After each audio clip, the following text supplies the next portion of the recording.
তো guys finally আজকের ভিডিওতে আমি আপনাদেরকে দেখাতে যাচ্ছি বাংলাদেশে সর্বপ্রথম মডিফিকেশন করে তৈরি করা ইয়ামাহা 1000cc R1M। তো আমি R15 V3 দিয়ে মডিফিকেশন করে যেটা করতে যাচ্ছি সেটা দেখতে হবে ঠিক এই রকম। যদিও এখন আপনারা ভিডিওতে যেটা দেখতেছেন সেটা হচ্ছে অরিজিনাল R1M। তো কি মনে হয় আপনাদের মেওগালিপ কি ঠিক বানাইতে পারবে এইরকম? এটা কি সত্যি কোনোভাবে সম্ভব? আমি আপনাদের উদ্দেশ্যে একটা কথাই বলবো, চেষ্টা করলে অবশ্যই সম্ভব। সত্যি কথা বলতে R1M দেখে ইন্সপায়ার হয়ে R15 V3 দিয়ে আমি যেটা বানাইছি, লিটারালি এটা দেখার পর আপনারা জাস্ট পাগল হয়ে যাবেন। যদিও এটার মডিফিকেশন এখনো পুরোপুরি কমপ্লিট হয়নি। তো বেশি কথা না বলে চলেন যেটুকু কমপ্লিট হয়েছে সেটুকু দেখা যাক।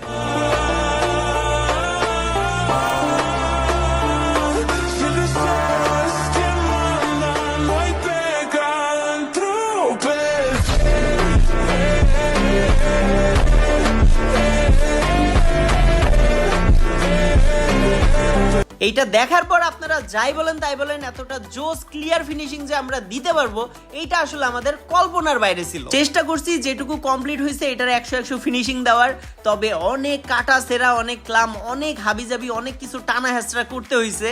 তো এগুলো আমি আস্তে আস্তে ভিডিওতে আপনাদেরকে দেখাবো। জাস্ট আপাতত আপনারা জাস্ট বাইকটা দেখেন। ভাই ভাই ভাই বাইক দেখার পরে আমার আর মানে মুখে কোনো ভাষা নাই। মানে লিটারেলি আপনারা চিন্তা করেন যে কি ছিল আর কি বানায় ফেললাম। একটা R15 V3 এর কত কিছু চেঞ্জ করে ফাইনাল এই লুকটা যে দেওয়া হয়েছে এটা আসলে আপনাদের চিন্তা ভাবনার বাইরে। তবে আমি অবশ্যই বলবো এটা যে খুব ইজি ভাবে হয়ে গেছে ব্যাপারটা একদমই এইরকম না।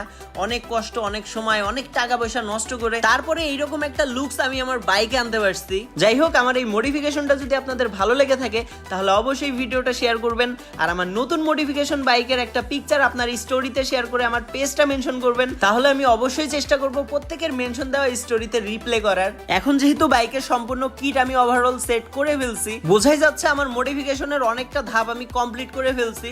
তো আপাতত যতখানি কমপ্লিট হয়েছে এইটা আমি আপনাদের উদ্দেশ্যে বলতে পারি যে আমার বাইকের 70% মডিফিকেশন কমপ্লিট। আর এখন যদি আপনারা আমাকে জিজ্ঞেস করেন যে ভাই 30% আরো কি বাকি আছে, তাহলে আমি অবশ্যই আপনাদের উদ্দেশ্যে বলবো এখনো আমার এই R1M এর হেডলাইট বাকি আছে, ডিআরএল বাকি আছে, ইনার পার্ট বাকি আছে, আরো হাবিজাবি অনেক কিছুই বাকি আছে যেগুলো আস্তে আস্তে আপনারা দেখতে পাবেন। এমনকি আমার বাইকে কিন্তু এখনো ব্রেক, ক্লাস এগুলা কিছুই লাগানো হয় নাই, যদিও এগুলো এনে আমি আমার বাসায় রেখে দিছি। তবে আজকে অথবা কালকের মধ্যেই আমি সেটআপ কমপ্লিট করে ফেলবো, আপনাদেরকে এইটারও একটা বড়সড় ভিডিও দিব।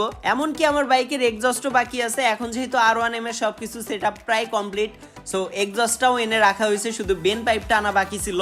তো বেন পাইপটা আসলেই আমি এক্সজস্টটাও সেট করে দিব আপাতত চলার মতো। তাছাড়া আমার বাইকে স্টক এক্সজস্টটাই থাকবে, ওইটার একটা নতুন মডিফিকেশন আমি খুব তাড়াতাড়ি করব, এইটাও আপনারা দেখতে পাবেন। আসলে সত্যি কথা বলতে